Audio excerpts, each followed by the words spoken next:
in my head, I can't even speak.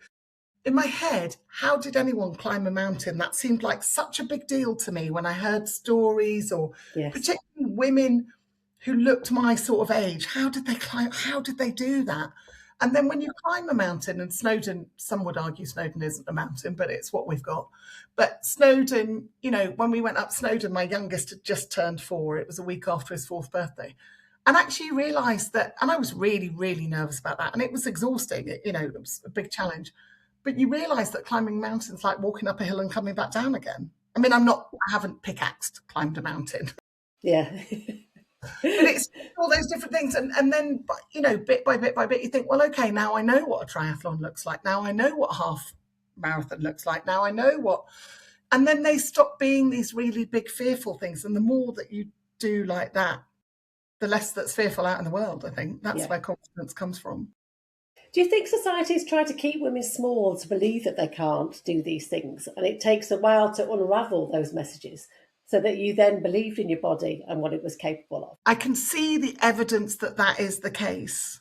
I don't know. I think we've also got to take responsibility for ourselves. I hate the idea that we are often victims as well. Unfortunately, that is the truth. But even in the worst scenario, if we don't take responsibility, nobody else is going to do it.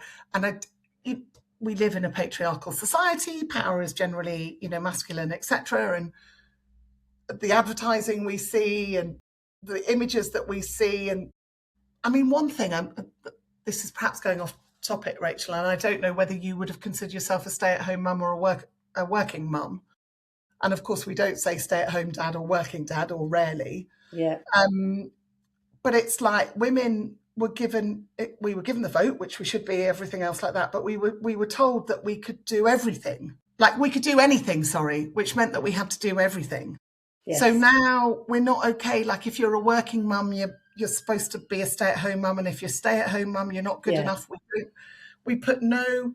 I feel really passionate about the fact that we don't give enough respect to the job of being a mum, full stop. And on top of that, like property prices, house prices, you now need 2 incomes to pay for a house. And there's all these things. So yes, it's almost like I've never said it like this, but it's almost like our emancipation to be these women that went out into the world just kept us so damn busy because we kept doing both parts of the job. Yeah, that's so true. And I enjoyed my time at home, and then I enjoyed going out to work. But either way, you can't win. There is always somebody judging you and thinking you should be doing the other.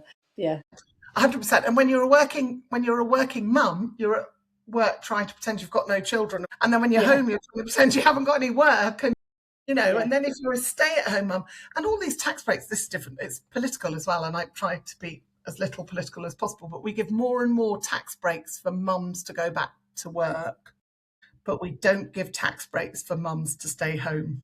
Yeah, that's so true.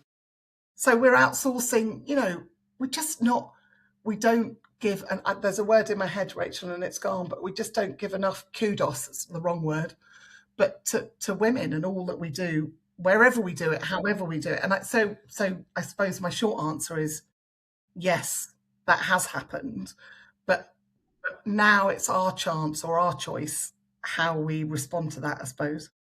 Yeah, and that's that word, isn't it? Choice, and it is about choices.